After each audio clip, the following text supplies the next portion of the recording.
retornando aqui para a segunda parte da nossa introdução, a gente vai passar pelo terceiro capítulo desse livro que eu já mencionei, esse aqui, da Editora Moderna. Os primeiros capítulos, o primeiro, como eu tinha falado, ele é... Só um momento. Pronto. Sobre arte, literatura e seus agentes, isso que a gente falou no vídeo anterior. E agora a gente vai para literatura ou linguagem, que é o capítulo 2, que vai discutir a relação que a literatura tem com a linguagem da qual ela faz uso, ou seja, o material dela enquanto representação artística. E, tendo terminado esse capítulo, eu vou finalizar a introdução. Então esse aqui é um vídeo que eu espero que seja mais curto, embora ele tenha mais conteúdo. Eu vou tentar ser mais conciso, já que a parte anterior ficou com mais de 1 hora. E depois disso, no vídeo seguinte, nós vamos passar para o capítulo 9, Primeiras Visões do Brasil, que já é na terceira unidade.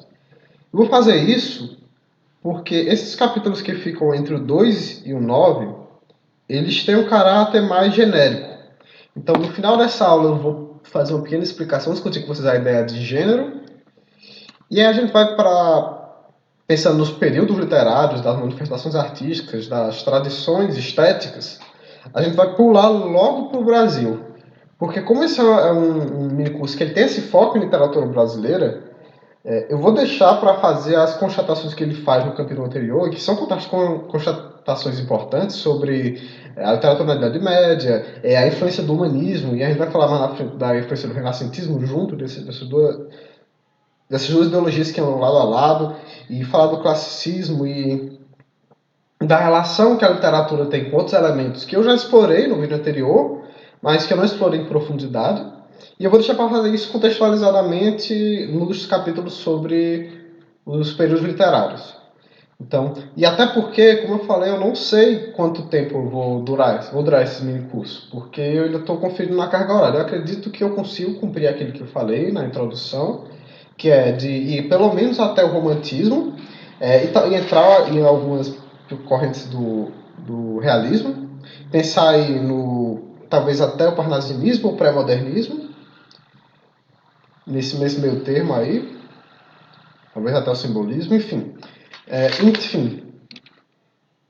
Eu vou, depois dessa aula, então, essa aqui vai terminar a introdução sobre esses conceitos gerais sobre literatura, essa discussão mais teórica, e nas aulas seguintes a gente já vai começar a entrar nos períodos literários, falar dos autores, falar da época, do contexto de cada época, dos traços de cada tradição estética. Então, vamos entrar logo no conteúdo dessa aula propriamente, que é a relação que a literatura mantém com a linguagem.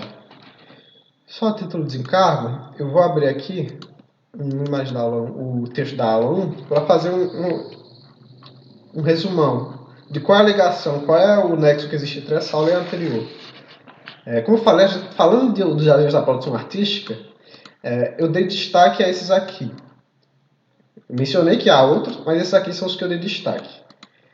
Então, quando a gente pensa na produção artística, até quando a gente está falando em termos mais genéricos, apesar de usar já algumas palavras já alguns conceitos como o conceito de leitor, que se remetem ao nosso conteúdo propriamente dito, que é a literatura, mas eu sempre fiquei num aspecto mais genérico de arte como representação em geral. Tanto é que eu usei exemplos de fotos e de vídeos e de notícias jornalísticas, ensaios, no caso do Antônio Cândido.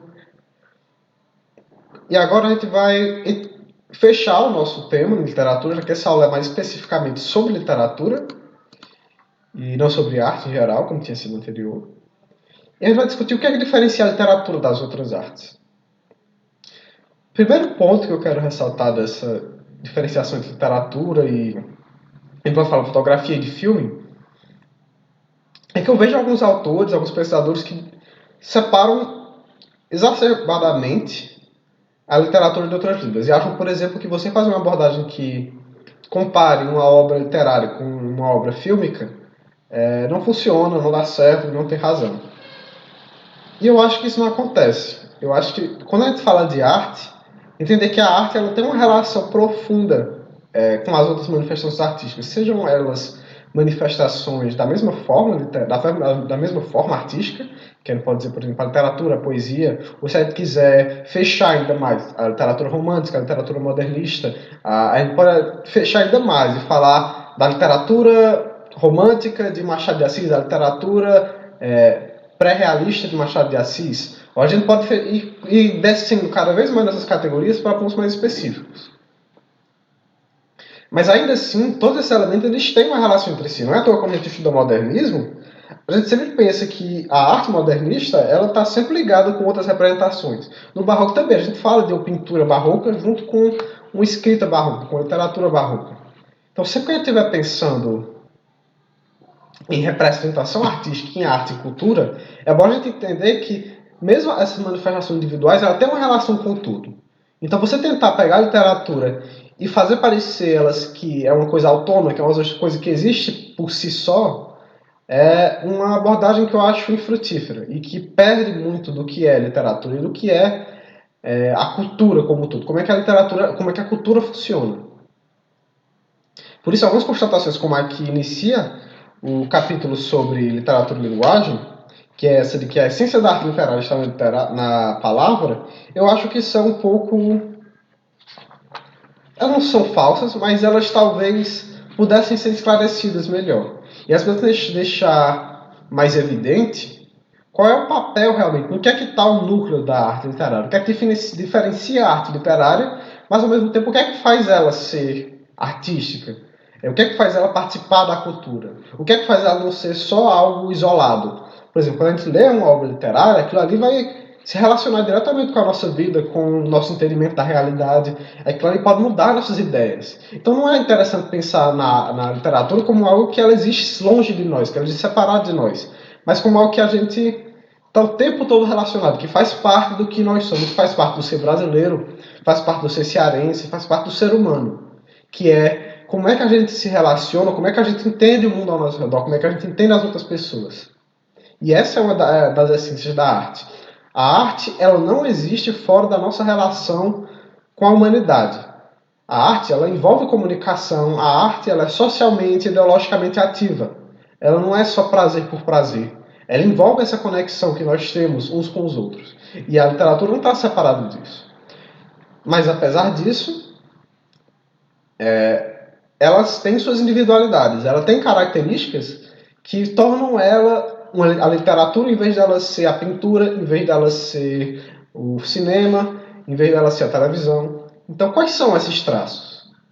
O caráter principal que a gente pensa sempre que vai falar de literatura é que a literatura ela usa o verbo, ela usa a palavra. Então, a literatura ela é diferente, enquanto a pintura ela usa tintas, ela usa pincéis, a literatura ela usa palavras, ela usa o nosso vocabulário, ela usa línguas. Então, parte da essência dela está ligada à linguagem. A literatura, toda a arte está ligada à linguagem. A literatura está ligada especificamente à linguagem linguística. No caso, a gente pode falar a língua portuguesa, a língua inglesa. Há casos em que a gente usa mais de uma língua no mesmo texto. Vocês vão ver vários textos de autores consagrados, como Jorge Luiz Borges, que eu usei uma obra dele como leitura sugerida na aula anterior. Inclusive, aquele próprio conto tem um trecho em que, apesar do conto ser originalmente em espanhol, na versão original em espanhol vai ter um trecho em inglês, uma citação em inglês de uma frase do Poe, do Edgar Allan Poe, o escritor norte-americano, estadunidense. O que diferencia, então, a arte literária das outras?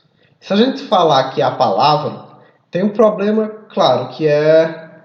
Se a gente simplesmente falar que é a palavra, tem um problema, que é... Existem outras formas de usar a palavra que a gente já tinha visto na aula anterior, que não são formas propriamente artísticas, que a gente não entende como formas propriamente artísticas. Uma notícia de jornal, um relatório de uma empresa, uma escola, por exemplo, que quer pedir um fundo monetário para o Estado, para qual ela faz parte. Então, existem outras formas de usar a língua que não são artísticas. Então, a gente não tem como dizer que a palavra ela é artística por si, que é a palavra que é artística. O que acontece no uso artístico da palavra, e aí eu acho que a citação das autoras funciona melhor, essa citação cabe melhor, é que no uso artístico da palavra, a gente usa ela em todo o seu potencial. O uso artístico é o uso criativo, né? Você pegar um material e você formalizar esse material. Você pegar algo que, por si, ele não tem um significado, não tem um sentido, e você atribuir a ele um significado, atribuir esse sentido, provocar sensações do seu leitor, e fazer com que o leitor, seja lá quem for interlocutor, se a gente vai falando em outra forma artística, no caso agora eu vou, dessa aula em diante eu vou usar os termos específicos para literatura, então vou usar leitor, vou usar ouvinte, em vez de ficar sempre recorrendo a interlocutor. Vou falar, por exemplo, autor, escritor. Então vou tentar passar a utilizar esses vocábulos referentes ao campo semântico da literatura em si. Então, o que faz um texto, aqui falando, pensando no sentido mais amplo de uma organização de palavras, sequencialmente, com uma sintaxe, com uma morfologia apropriada de uma língua, o que faz ele ser artístico é esse uso criativo da palavra, esse uso que pensa uma segunda pessoa e que quer causar essa impressão nessa segunda pessoa. E, ao mesmo tempo, numa consciência que pensa numa realidade e pensa numa realidade criada, que é a realidade que ele quer que seja percebida por essa outra pessoa, que, no caso, é o leitor. Então, o uso criativo da palavra, e aqui a gente está falando que a essência da arte literária, para corrigir essa primeira citação, ela não está na palavra. A essência da arte literária está no uso da palavra. Então é um uso criativo, é um uso potencializador da força da palavra. É você pegar uma palavra e você usar todas as potencialidades, todas as possibilidades que você tem com aquela palavra para alcançar um efeito desejado. Ou vários efeitos desejados. Geralmente, se a gente pensar nos formalistas russos e até algumas concepções mais tradicionais e conservadoras sobre isso, eles vão separar a ideia de um uso da linguagem que provoca estranhamento e o de um uso da linguagem corriqueira, que é essa separação entre conotação e denotação. Lembrando aí vocês já devem ter visto isso no fundamental ou até nas aulas de ensino médio, da diferença entre conotação e denotação. Na conotação, a gente tem um uso criativo da palavra. Na denotação, a gente tem um uso que tem um grau menor de criatividade, embora nem por isso ele deixa de ser um uso criativo, de certa forma. Tentando amarrar a ideia do estranhamento com isso. Quando a gente fala de denotação, geralmente nós falamos, algumas pessoas vão usar de sentido próprio, sentido normal, sentido natural, palavra nesse sentido.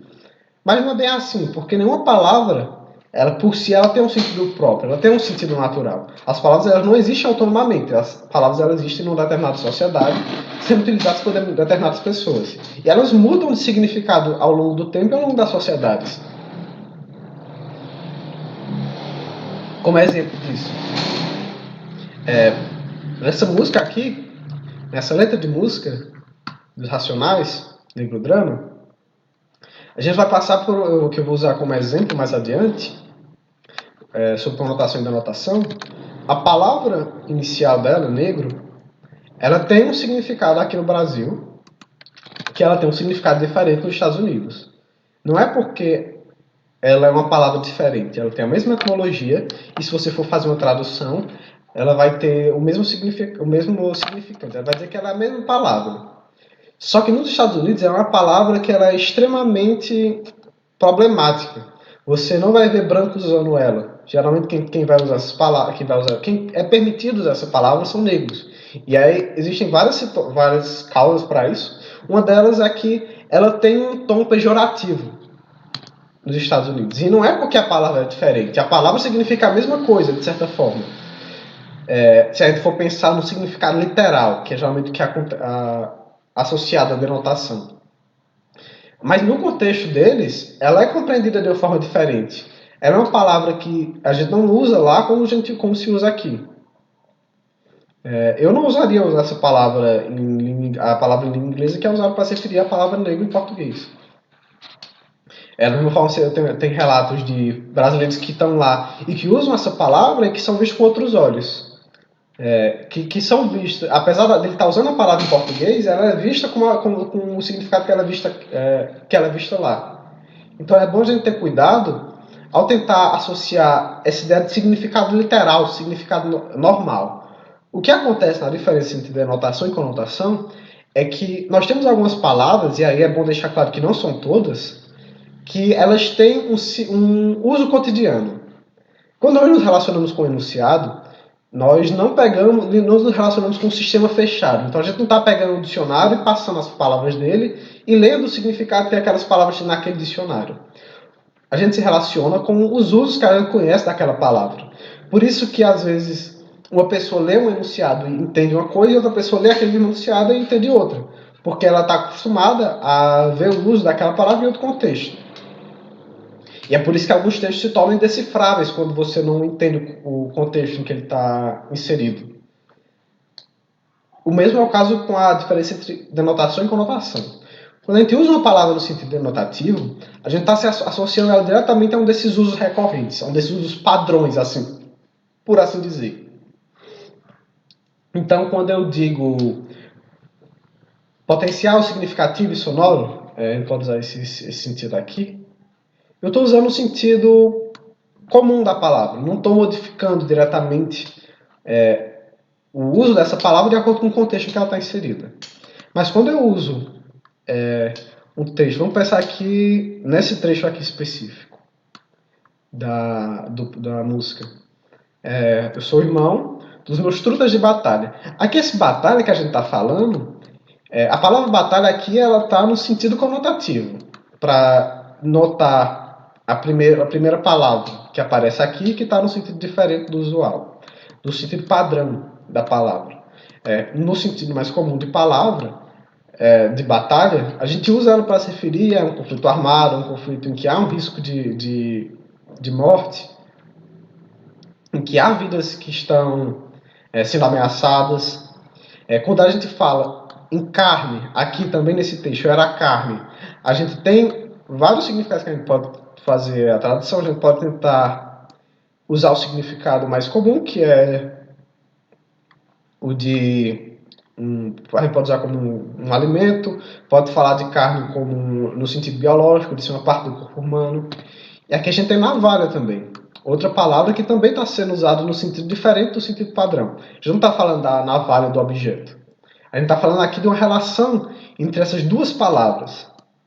A navalha que corta a carne, a gente tem uma relação de causa e efeito.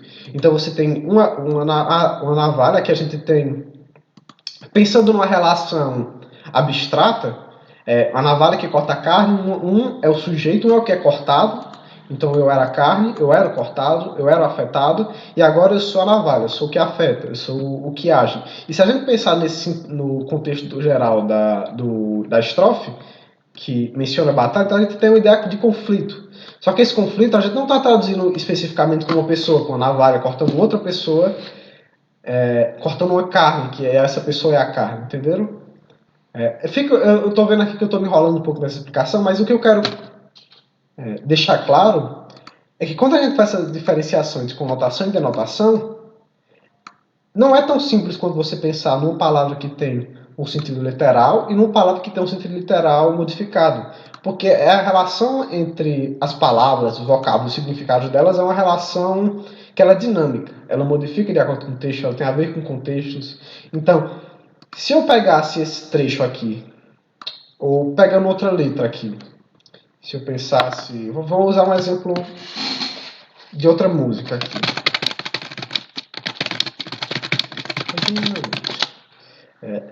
Assistindo um vídeo recentemente, em que as pessoas tentavam... em que um italiano reagia a um vídeo da Elis Regina cantando essa música, por isso eu coloquei o nome dela.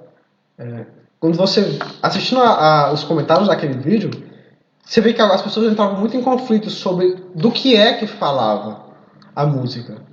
Hoje é bem perceptível para a gente, brasileiro, que estudou história, estudou ditadura militar, que a Elis está fazendo uma alusão à ditadura, está falando dos problemas da ditadura, de quão desafiador é você abraçar seu irmão, você beijar sua menina na rua, e dessa questão de você ter um pensamento conservador que tenta ditar como é que as pessoas devem viver, como é que as pessoas devem agir, e que punem, que caçam as pessoas que são contra ela, e ao mesmo tempo você ter pessoas que se colocavam como progressistas, que lutavam pela liberdade, pelo progresso, e que depois disso, diante dessa situação, elas se escondem e elas, contando vil metal, guardado por Deus, pessoas que fogem dessa uma antiga juventude que agora, nessa situação, na hora da batalha, na hora desse conflito, elas se escondem.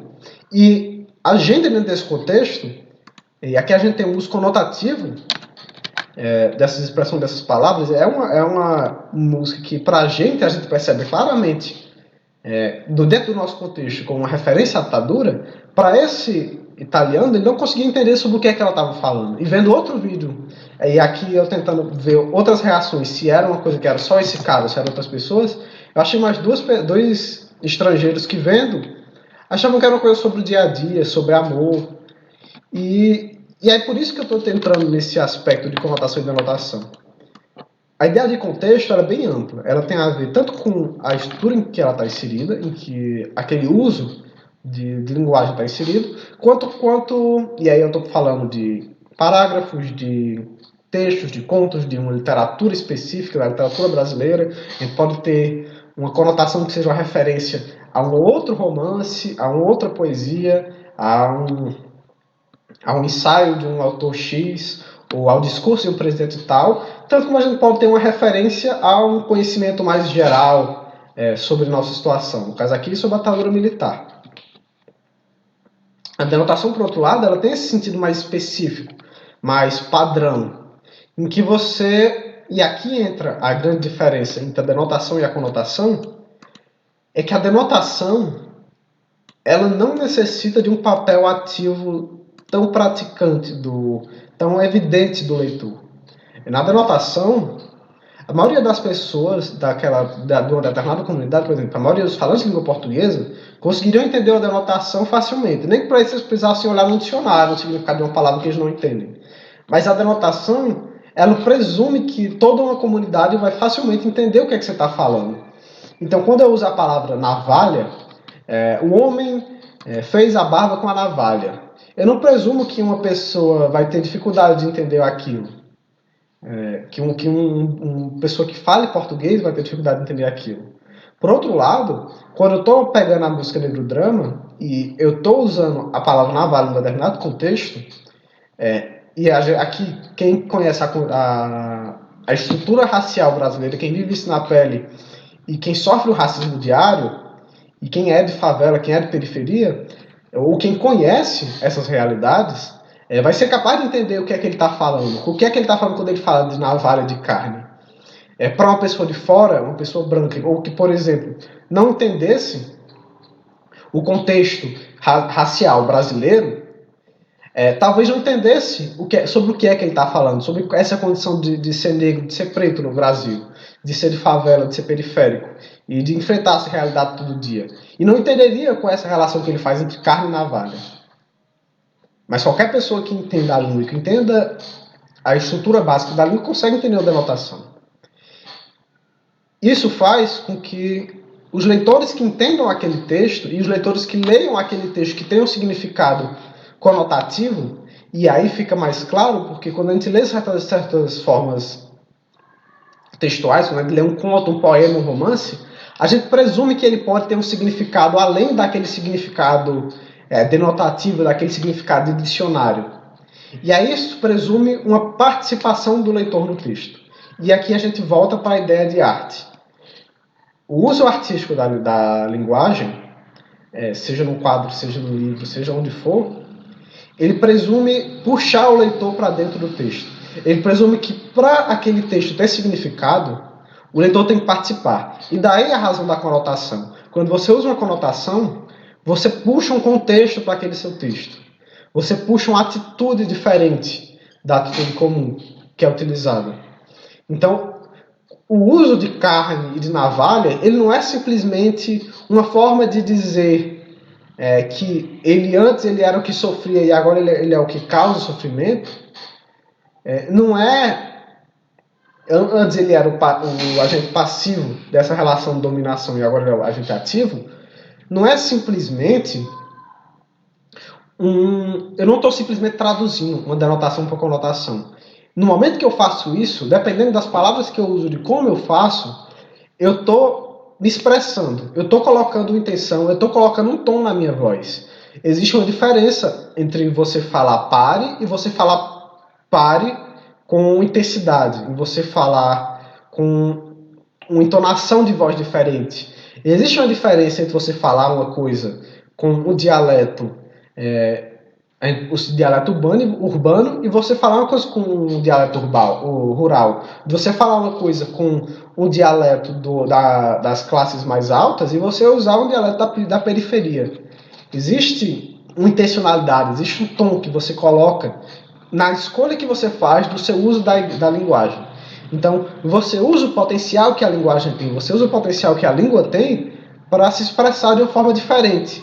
E para deixar bem claro o que é que você quer que as pessoas entendam, o que é que você quer que as pessoas, com quem você quer que as pessoas se identifiquem. Então, tem uma brutalidade quando os racionais usam essas expressões como navalha e carne para se referir a essa relação, para falar de batalha, para falar de luta, para falar de sangue. Ele não está falando do racismo como simplesmente uma questão de uma disputa. A gente pode falar de uma disputa cordial entre duas pessoas, entre duas classes. Ele está falando de uma disputa sangrenta, de uma disputa dolorosa, uma disputa mortal entre elas. Então, esses usos, eles estabelecem uma relação do autor com o texto, do texto com o leitor e, por consequência, do autor com o leitor. E esse é o uso criativo da linguagem, é esse o uso artístico da linguagem. É esse uso que junta todo mundo dentro daquele texto e, por consequência, dentro daquele contexto em que o texto está inserido. E aí, existem várias formas de fazer isso. Existem vários usos conotativos de linguagem e existem várias formas que denotam estilos diferentes. Existem várias maneiras de usar a linguagem para se expressar. Você vai ter na pintura e na música você vai ter ritmos diferentes, na música você vai ter instrumentos diferentes. E do mesmo jeito, a língua, ela tem instrumentos diferentes para fazer isso. Alguns desses são as figuras de linguagem. E aí, para falar de figuras de linguagem, eu separei algumas mais comuns e separei alguns sites. E aqui, caso vocês queiram explorar, já que essa não é uma aula propriamente de figuras de linguagem, eu estou apenas discutindo elas como ferramentas da criação literária, da criação artística verbal. Então eu deixar aqui alguns sites, no caso o soportuguês.com.br, o Figuras de Linguagem, o InfoEscola, aqui de novo do Figuras de Linguagem e aqui do português.com.br. Então aqui tem pelo menos 3 sites, não é 1, 2, 3, 4 sites que vocês podem recorrer para ver as outras figuras de linguagem e para ver abordagens diferentes com situações dessas figuras de linguagem. Então vamos passar por qual é o significado geral de uma figura de linguagem. A figura de linguagem ela é, de novo, um uso criativo, um uso conotativo da linguagem. Então, quais são essas figuras de linguagem? As duas delas que eu acho que são as mais comuns, eu chutaria se eu tivesse que dizer, são a metáfora e a comparação. Nós vamos usar o tempo todo e elas são bem comuns, principalmente em textos descritivos ou em trechos descritivos. O que elas fazem? Tanto a metáfora quanto a comparação, elas fazem uma substituição de referentes. Como é que isso funciona? Vamos primeiro para a metáfora. A definição que o soportuguês.com.br dá é que ela consiste em utilizar uma palavra ou uma expressão em lugar de outra, sem que haja uma relação real, mas em virtude da circunstância de que o nosso espírito as associa e depreende entre elas certas semelhanças. Então, nessas duas, a gente tem uma associação tanto na comparação quanto na metáfora, entre duas palavras ou entre duas expressões, ou em mais expressões, também pode acontecer. Ela tem esse caráter subjetivo, momentâneo que ela está falando, você não tem uma substituição completa do significado das duas, mas o que você realiza é que você pega uma palavra que tem um referente e você modifica esse referente para outra palavra que dentro daquele contexto tem alguma semelhança. A diferença entre a metáfora e a comparação, e as duas efetuam o mesmo processo, é que a comparação é uma metáfora explicitada. A comparação, ela deixa claro que ela está fazendo essa comparação, essa substituição. E ela faz isso usando conectivos. Então, vamos pegar aqui. Isso aqui é uma comparação, apesar de ele estar falando de ser um tópico sobre metáfora. Seus olhos são como luzes brilhantes, que é o exemplo que ela usa, que ele usa, não sei. O uso desse conectivo, do como, ele serve para associar olhos com luzes brilhantes. O que a metáfora faz é ela retira esse conectivo. E mesmo assim a gente percebe essa relação. Quando ele diz que seus olhos são luzes brilhantes, a menos que a gente esteja falando de um texto fantástico, e isso e geralmente fica bem explicitado pelo contexto, a gente não está pensando que os olhos da pessoa são duas luzes, a gente pode pensar que são duas lâmpadas brilhando, iluminando ao redor. A ideia é que os olhos dela são tão brilhantes, os olhos dela são tão chamativos, ou se for no caso deles, os olhos deles são tão chamativos, são tão belos, por assim dizer, que eles são como luzes brilhantes. A gente pode pensar em outras figuras da nossa literatura ou da nossa cultura, na ideia dos vagalumes das vagalumes não, desculpa, dos insetos que vão à procura da luz, que ficam ali cercando a luz e que talvez quem esteja falando esse discurso também esteja se sentindo assim com os olhos da pessoa que tem esses olhos, que esteja se sentindo atraído como um inseto se sentiria para uma luz. A comparação, como eu já mostrei o exemplo anteriormente, pode ser aqui. Ó. Vamos fazer um exemplo contrário agora, já que a gente estava vendo essa gradação de você passar da comparação para a metáfora num site sobre metáfora, vamos agora para a comparação. Se a gente vê essa aqui, ó, aquela velha parece uma bruxa. Aqui a gente tem claramente uma comparação. O parece estar fazendo essa conexão, ele está servindo como conectivo entre essas duas. A gente está comparando aquela velha, no caso, em para pensar numa mulher idosa, com a ideia de bruxa. E aqui, bruxa não precisa ser no sentido literal, sobrenatural da palavra. Pode ser, aqui pensando de novo no sentido conotativo, e aqui a gente tem bruxa sendo usada no sentido conotativo, não denotativo, aparentemente, fora de contexto, né? Porque se fosse um conto, por exemplo, dos irmãos Grimm, em que crianças estão falando sobre uma mulher na frente de uma casa, você poderia entender como no sentido denotativo. Mas aqui fora de contexto, no caso, se a gente coloca, por exemplo, duas crianças brincando na rua e vê uma mulher passando, e aquela mulher chutaram a bola, estavam jogando bola e a bola caiu na casa de uma mulher, a mulher foi e furou a bola. Então, a gente pode pensar numa criança falando isso. Aquela velha parece uma bruxa. Nesse sentido aqui, a gente não está pensando no sentido denotativo, de novo. Bruxa como uma pessoa que tem cultos satânicos e que pratica magia ou coisas do tipo. Mas em outros conceitos, outras ideias que geralmente são associadas à bruxa. A gente pode pensar aparência feia, aparência horrenda, uma pessoa maligna, uma pessoa que cultiva o mal. Então, para isso que serve a comparação. De novo, um uso criativo da linguagem. Se eu estou descrevendo uma pessoa e eu não quero dizer, por exemplo, e aqui eu quero deixar bem claro que quem está falando esse trecho vê essa mulher dessa forma denegrida, mas eu também não quero simplesmente usar ideias usuais e falar aquela mulher ela é velha, aquela velha ela é muito feia, ela é muito má, não quero distância dela. Então, para não usar esses vocábulos assim, fazer uma descrição longa, eu posso simplesmente fazer um uso criativo conotativo da palavra por meio da figura de linguagem da comparação e fazer isso. Também poderia fazer, se eu quisesse usar a metáfora, como eu disse, a metáfora é só uma redução da comparação, é uma comparação que ela é implícita.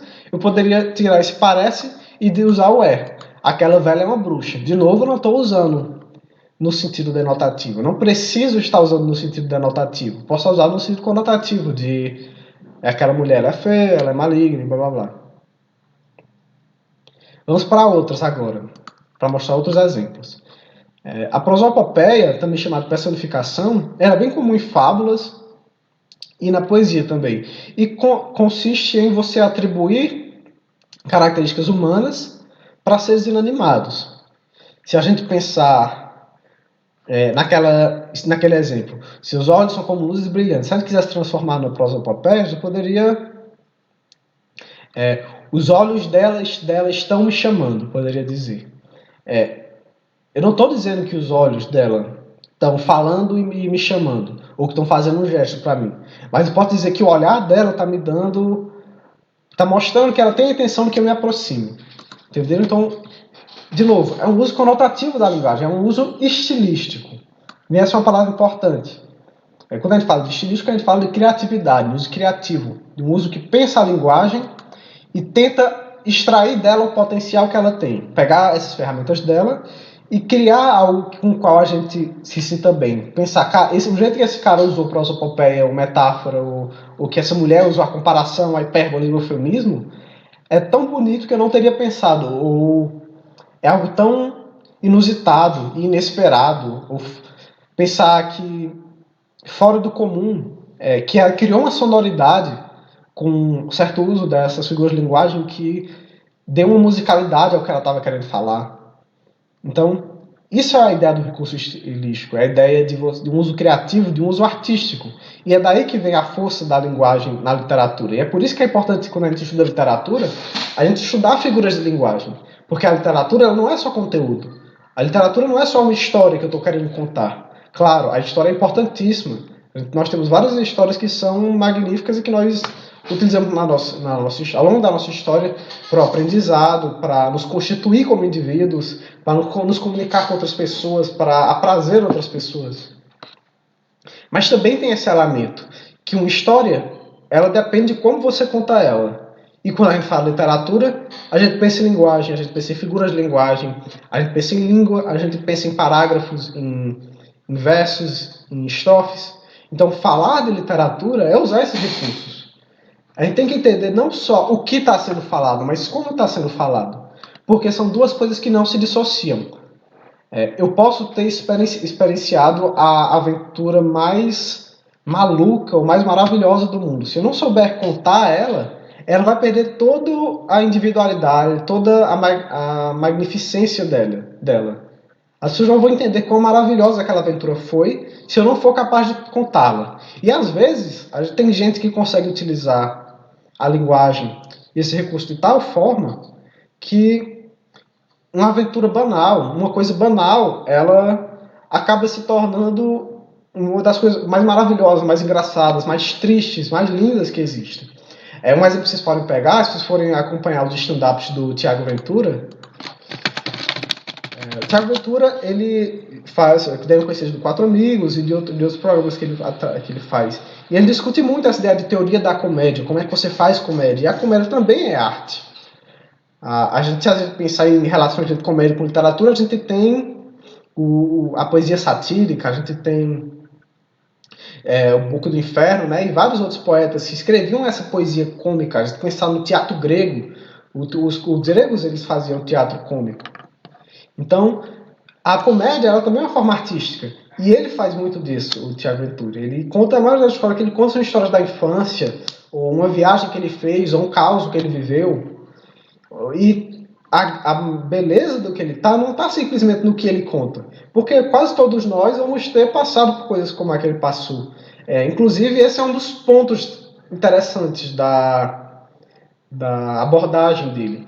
Ele usa um conteúdo, ele usa temas que giram em torno muito do dia a dia, de coisas com as quais as pessoas que estão assistindo, ouvindo ele, podem se identificar. Então ele vai falar da periferia, ele vai falar da quebrada, ele vai falar do dia a dia da quebrada, ele vai falar de como é que foi a infância dele, e que coisas com as quais muitos nós podemos nos identificar. Mas a mágica do que ele faz não está só no que ele viveu e nas coisas que ele procurou viver, mas em como ele fala. E todos nós vemos isso dia a dia. Por exemplo, todo mundo deve ter alguém na família que quando conta a história, quando vai contar uma história, você já se senta para ouvir. E pode ser uma história que você já ouviu e que você já conhece de cor, mas que o jeito que aquela pessoa conta é tão engraçado, é tão diferente, é tão maravilhoso que você quer estar lá do lado para ouvir de novo. E é isso o entendimento que a gente tem de linguagem. Então é bom a gente pensar que quando a gente está estudando termos como esse de figura de linguagem, que não se trata simplesmente de decorar o que é uma figura de linguagem, quando é que a gente usa ela, que o texto literário é o texto conotativo, o texto jornalístico é o texto conotativo. Não é decorar. É entender um como fazer, um para que serve, qual é a realidade disso. É ver no nosso dia a dia usos desses. É ver quando uma pessoa, um desses nossos parentes que está contando história, quando ele usa a prosopopeia, quando ele usa a hipérbole, quando ele usa o eufemismo, quando ele usa esses termos para certos efeitos. E a gente pode até se apropriar deles. E eu quero ser capaz de contar essa história legal, eu quero ser capaz de reunir as pessoas ao meu redor e fazer elas rirem com isso que eu vivi. E aí você pode perceber em outras pessoas fazendo uso dessas figuras, uso dessas técnicas. Eu acho que essa é a palavra mais apropriada para o nosso contexto. São técnicas de discurso, são técnicas artísticas da gente se comunicar. E que se a gente entender elas, a gente consegue perceber nos outros e às vezes consegue até usar. Tudo bem? Então, terminando aqui nas figuras de linguagem, a gente ainda tem a hipérbole, que todo mundo usa, que é a ideia de você exagerar uma ideia. E aqui, de novo, com sentido conotativo. Sempre que a gente fala de figura de linguagem, a gente está falando de sentido conotativo. Então, o exemplo que ele dá. Fiz um compra pela internet e a encomenda demorou 300 anos para chegar. Eu não estou dizendo que, literalmente, demorou 300 anos para chegar. E eu sei que não demorou 300 anos para chegar, porque no nosso contexto, está entendendo que uma pessoa não vai viver 300 anos, que a internet não existiu por 300 anos. Então, esse exagero, talvez se ela dissesse demorou um ano para chegar, a gente entendesse, tá bom, ou muito para é uma quantidade exacerbada, mas ainda assim, dá para você entender se você pedir uma coisa na China, em algum lugar, demorar um ano para chegar. Mas quando você usa exagerar ao extremo, a gente percebe que é um recurso estilístico, que eu estou dizendo que demorou muito para chegar, e que se eu dissesse, demorou um mês para chegar, não teria esse mesmo tom de algo revoltante, de tanto que demorou para chegar, de algo fora do normal, entenderam? Porque alguém poderia dizer, eu já pedi também, demorou um ano para chegar. Eu já pedi e demorou 9 meses, o que é um ano? Antes são só 3 meses a mais. Outra coisa, essa mochila está pesando 1 tonelada. De novo, exagero como recurso de estilo. Por eu estar exagerando essa expressão, por eu estar exagerando o peso da mochila, eu exagero o sofrimento que foi carregar aquela mochila. E o problema que a mochila está pesando daquele tanto. Então eu posso dizer isso para um professor, quando ele está me dizendo que para ir para a coordenação, para ir para algum lugar, para o banheiro, eu tenho que levar minha mochila. Ou coisa assim. Um eufemismo. O eufemismo é outra figura de linguagem bem comum. O eufemismo ele tem um tom atenuador. O eufemismo ele funciona para diminuir o impacto da expressão. Então, a gente usa ele principalmente em situações em que a gente não quer causar um certo efeito negativo numa pessoa. Então, a gente vê falar ele morreu, pode falar ele faleceu, ele não está mais entre nós, ele não está aqui, ele está com Deus, e outras expressões. Então, você só tira essa expressão crua, fria, para atenuar a carga dela. E assim você também se posiciona quanto àquilo.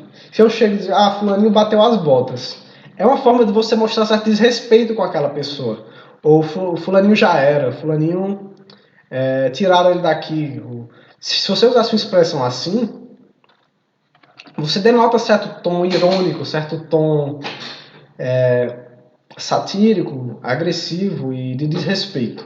E é por isso que nós usamos eufemismos para diminuir essa carga negativa, para deixar claro que nós estamos nos compadecendo com aquela pessoa. O meu problema sempre foi ter grande coração. Aqui a gente tem mais um termo que parece ter sentido literal, mas que dentro do contexto não tem. Então, essas aqui adiante, nesse site, nós vamos ver vários exemplos de outras figuras de linguagem. E elas são inúmeras. Eu só separei algumas mais usuais para mostrar materialmente como é que ocorrem esses usos conotativos, esses usos que puxam o leitor para dentro. Então, quando você usa o eufemismo para falar ele não está mais entre nós, quando você usa ele está com Deus, então você está se comparecendo com a pessoa. Então, o leitor ele está vendo em você uma atitude de você também estar se sentindo mal com aquilo. Se você está falando isso, por exemplo, para a mãe dessa pessoa que morreu, para o irmão, para a irmã, para um primo, para um amigo, você está, de certa forma, se colocando do lado daquela pessoa, mostrando que você compartilha daquele luto, você compartilha daquela dor. Então, estabelece uma relação entre o leitor e o texto, e entre o autor e o texto. E para finalizar essas discussões sobre como é que se funda a arte literária, assim como as outras, ela se dá em vários gêneros. Quando a gente pensa em um enunciado, a gente pensa em tipos relativamente estáveis de enunciados, para usar um termo do Bakhtin, em gêneros de enunciados, em gêneros do discurso.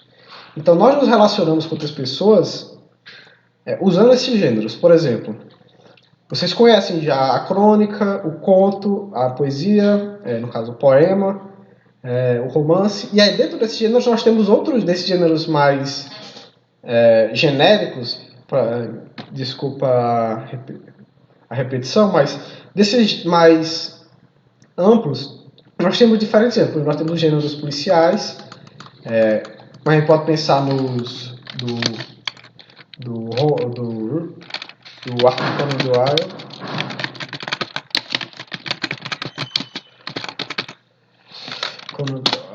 o autor do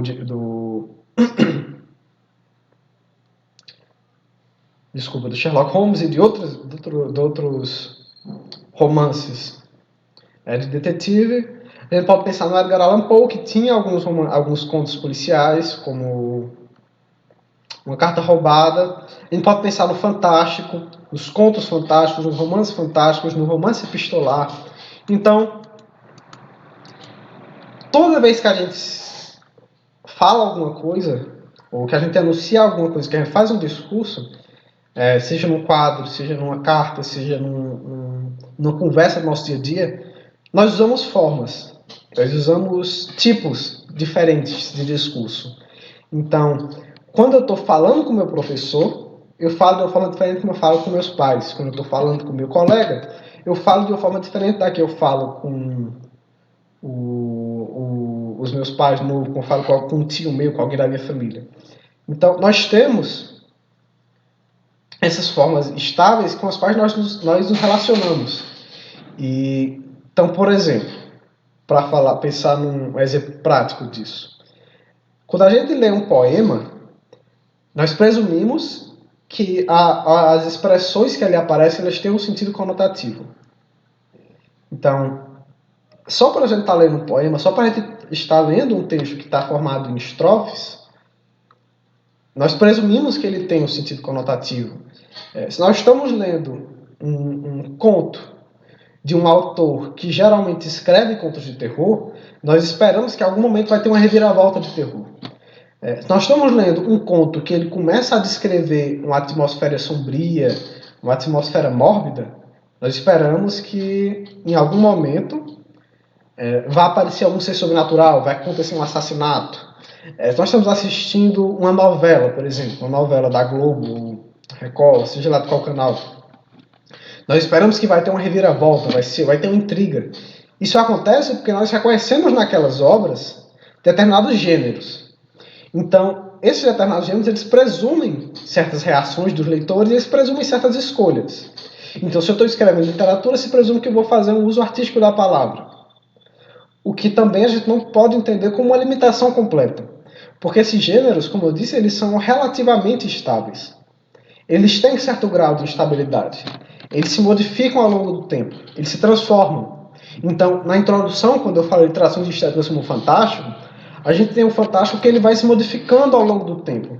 Então, o fantástico que Edgar Allan Poe escrevia é diferente do fantástico que o Murilo Rubiel escreve, que é diferente do fantástico que o Julio Cortázar escreve, que é diferente do que o Borges escreve, e assim por diante. São representações daquele gênero fantástico, que ele vai se modificando ao longo do tempo.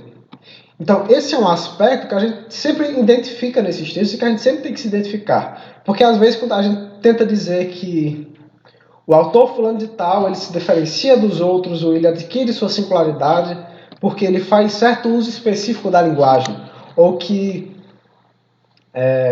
o autor fulano de tal, ele é uma pessoa da periferia, ele é uma pessoa do interior da Paraíba porque ele escreve de tal forma. Mas, na verdade, ele está fazendo aquilo porque já existe um gênero batido, que é a poesia do interior da Paraíba, que era daquela forma. Ele está falando daquele jeito porque ele está escrevendo aquele tipo de poesia, não porque ele é daquele jeito. Então, esse é um elemento imprescindível para a gente estudar contexto. A gente tem que saber diferenciar o que é daquele texto e o que é daquele determinado gênero.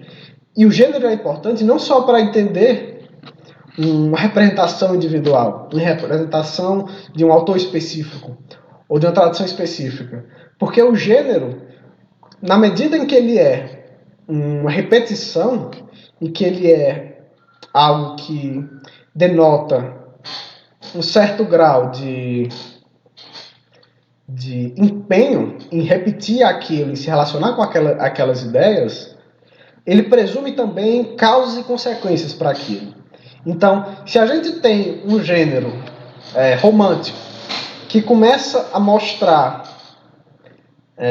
frequentemente o casamento conciliatório entre os índios e os brancos no Brasil colonial, a gente entende que tem um projeto ideológico ali por trás, que não é, por exemplo, só José de Alencar e Iracema, que vê na união do branco com o índio algo belo, ou algo que significa o Brasil. Ao longo de toda a América Latina, nós vemos representações parecidas. São o que a Doris Sommer chama de romances de fundação, ficções de fundação, que são esses romances que eles seguem um plano ideológico, um plano político partidário de acabou a escravidão aqui, na América Latina, nós estamos nos tornando independentes. Então nós precisamos apaziguar. Agora que o preto e o índio vão poder voltar, eu não quero que eles vejam o branco como inimigo. Eu não quero que eles vejam as elites rurais, as elites políticas, que por tanto tempo oprimiram eles, que tomaram suas terras, que os estupraram, que mataram. Eu não quero que eles os vejam como inimigos. Então, o que é que eu vou fazer? Eu vou mostrar para eles, na arte, eu vou criar uma arte que vai fazer parecer que nós estamos juntos aqui. Que não houve em nenhum momento disputas e que, na verdade, a presença do branco aqui ela é produtiva, ela é boa. E que o branco ele trouxe modernidade, que ele trouxe inovações, que ele veio aqui para apaziguar as brigas que tem aqui, que o branco ele escravizou o preto, mas ele escravizou o preto para o bem do preto, que ele chegou aqui para trazer Deus para os indígenas. Então, tem um projeto, esses gêneros que a gente pode ver que tem esse caráter apaziguador das relações, que eles mostram isso no casamento, por exemplo, que é uma das figuras mais frequentes, acho que é a mais frequente, o casamento e o erotismo, que mostra no casamento na união entre um branco e um preto ou indígena, que mostra nessa união a fundação de um país pacificado, de um país, e aí já colocando as ideias do branco, um país cristão, um país que tem políticas liberais, um país que está destinado ao futuro e que dessa união do branco com o preto ou o índio, ou com o preto e o índio, que agora ele vai alçar grandes alturas, e que agora sim, juntos nós vamos correr até o horizonte, nós vamos alcançar nosso sonho, nós vamos superar os europeus ou assim por diante. Então, a gente vê nesses gêneros não só aspectos individuais, mas um aspecto que ajuda a gente a entender história, que ajuda a gente a entender, nesse caso específico, o racismo, a consolidação da nossa sociedade, e que ajuda também, se a gente pensar no sentido contemporâneo, a perceber movimentos na arte contemporânea. Então, ver que nas novelas agora a gente tem personagens pretos ocupando papéis de poder, ou que a gente vê personagens da favela, da periferia, que agora estão alcançando posições economicamente favoráveis, também segue, de certa forma, esse projeto ideológico de mostrar, olha, o preto consegue alcançar, o preto chega lá, a favela tem chance, ou se a gente quiser pegar alguns exemplos que tentam um pouco mascarar a nossa realidade, pode dizer, o preto que quiser conseguir dinheiro, ele consegue. Basta ele fazer como esse personagem dessa novela está fazendo. A culpa não é da nossa sociedade, não é da estrutura da nossa sociedade. A culpa é dos outros que não estão fazendo igual esse aqui fez. Essa coisa bem de o esforço individual em detrimento da condição social, em vez de quem tem que fazer as coisas não é o rico, não é a política, é o indivíduo. Não se preocupem com a política, não. Vocês só precisam estudar vocês mesmos. Não faz diferença. Vocês estão no mesmo nível, vocês têm as mesmas chances, as mesmas oportunidades. Ou, tá bom, as oportunidades são diferentes, mas a culpa é de vocês. Vocês que têm que demonstrar agora um ímpeto individual, uma força individual, uma vontade de chegar lá. Então, perceber esses traços recorrentes, esses traços de gênero mesmo, de tradições estabelecidas, nos permitem entender tanto as obras individuais, na relação que elas mantêm com esses gêneros, como a relação que elas têm com contextos históricos, com contextos sociais, com intenções do escritor. Então, quando um escritor escolhe certo gênero, ele se presume que ele tem uma certa intenção. Da mesma forma, quando um escritor ele tem tal intenção, se presume que ele vai escolher certos gêneros. Se ele quer mostrar o drama da sociedade brasileira, como é que a sociedade brasileira é complexa e como tem vários participantes dela, como você tem o político, você tem a igreja, você tem os empresários, você tem os pobres, você tem os músicos, em toda essa complexidade, se ele quer fazer alguma coisa para mostrar como para mostrar como é que é atualmente, para tentar dar a visão dele daquilo, se presume que ele não vai fazer isso num conto. Porque o conto ele tem uma ideia concisa de efeitos singulares, de uma construção composicional que ela é direcionada ao efeito único, que você vai ter menos personagens, se a gente quiser usar esses termos mais tradicionais, que nem sempre se aplicam, mas tem menos personagens, que é uma quantidade de tempo menor. Um romance, por exemplo, seria mais apropriado, já que o romance ele tem esse caráter meio epopeico, meio épico, de de imensidão, de tentar abarcar uma complexidade, de você ter diversos núcleos que se relacionam e que têm independências entre si. Você não vai pensar nele fazendo um poema. Mas se for, por exemplo, para falar de racismo, especificamente, uma música pode ser capaz de lidar com aspectos suficientes para dar uma ideia de unicidade daquilo. Se eu olho com um problema específico, é mais fácil. Se eu, por exemplo, se eu quero escrever uma música e eu quero falar com a periferia, e eu quero falar com o preto, e eu quero falar do jeito que o preto fala, o rap é uma alternativa excelente. Ele é um gênero musical excelente. E não é à toa que o Racionais usa do rap para isso. E não é à toa que a música que a gente vive aqui, que fala sobre racismo, que fala sobre periferia, ela usa uma linguagem de periferia, ele usa um vocabulário de periferia extremamente sofisticado, extremamente elaborado, com referências diversas e com usos extremamente criativos de linguagem, como é o caso da Negrodrama e de várias outras músicas dos Racionais. E é por isso é importante entender todos esses aspectos da criação artística. A relação que a literatura mantém com a linguagem, de como um uso específico da linguagem, um uso criativo, potencializador da força da linguagem, que na maioria das vezes se demonstra através da conotação. A gente percebe mais claramente na conotação, mas a denotação é tão eficaz quanto. É bom deixar isso claro. Você vai ver crônicas de Clarice que tem pouquíssimas conotações, mas que ainda assim são extremamente criativas. Clarice Lispector, no caso. Extremamente estilizadas e individuais. E que fogem do comum, que são artísticas, que são literatura. Mas que ainda assim não usam sempre a conotação. A gente vê que a obra artística, o texto, ele liga o leitor, o texto e o autor de uma forma profunda. E que é aí que ele alcança a sua máxima, o seu efeito totalizador. É na relação entre os participantes do discurso que ele consolida os efeitos dele. Se o leitor não se envolve com o texto, a obra ela fica meio acabada, ela falta na literatura essa participação do leitor, esse envolvimento. A gente viu figuras de linguagem como técnicas, como meios de se alcançar essa produtividade artística, essa produtividade estética, essa produtividade estilística e criativa. E por último a gente viu que todas essas obras elas não existem individualmente, elas existem em determinados gêneros, elas se relacionam com outras formas literárias. O conto, ele é um conto na medida não só de que ele segue aquelas estruturas que a gente associa ao conto, mas de que ele se relaciona, por ele adotar aquelas estruturas, a outros contos. Então, toda obra literária ela é uma reinvenção da literatura. Cada literatura modifica as anteriores e estabelece o precedente para as posteriores.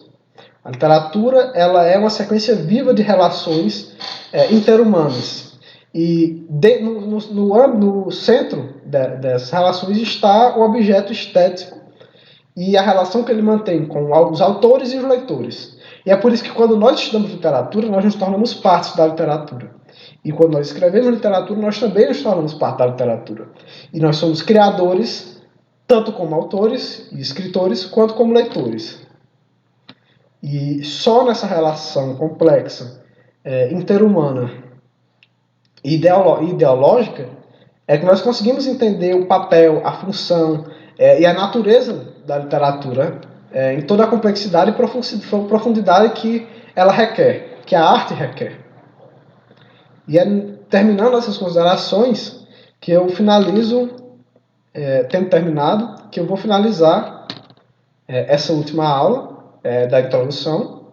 E na próxima nós vamos chegar nos contextos históricos e práticos. Vamos sair desse pensamento mais teórico, mais conceitual e abstrato, e vamos propriamente para os períodos históricos. Nós vamos ver como é que cada período e quais são os representantes desse período se relacionam com os contextos em questão inseridos, como é que a gente pode identificar as ideias de tal período, o que é que as pessoas queriam naquele período, como é que elas se organizavam, quem organizava, quais eram as classes que organizavam as ideias naquele período, e assim todos os elementos que fazem parte desse contexto de produção artística brasileiro. A gente vai começar pelas manifestações literárias ali do século XVI, com o descobrimento, com a Carta de Pero Vaz de Caminha, e essa vai ser a minha leitura sugerida de hoje, a Carta de Pero Vaz de Caminha, que, apesar de ser um texto que tem um vocabulário que às vezes a gente estranha, ela é um texto facílimo, diferente do texto do Borges, é bem mais tranquilo para vocês lerem, é bem mais fácil, ele é bem menos ambíguo. E esse aqui é um que eu aconselho a lerem, embora eu não vá...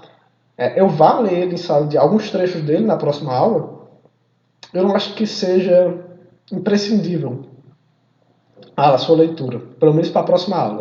Mas eu aconselho fortemente que vocês leiam, porque ele é extremamente interessante e ele resume bem o conteúdo da próxima aula. Diferente dessa que eu tive que procurar como Nossos Pais, na música Nego Drama, falar de vários autores, a Carta do Pero Vaz de Caminha, ela resume bem o conteúdo da aula seguinte. Então eu aconselho vocês a lerem ela. Eu fico por aqui.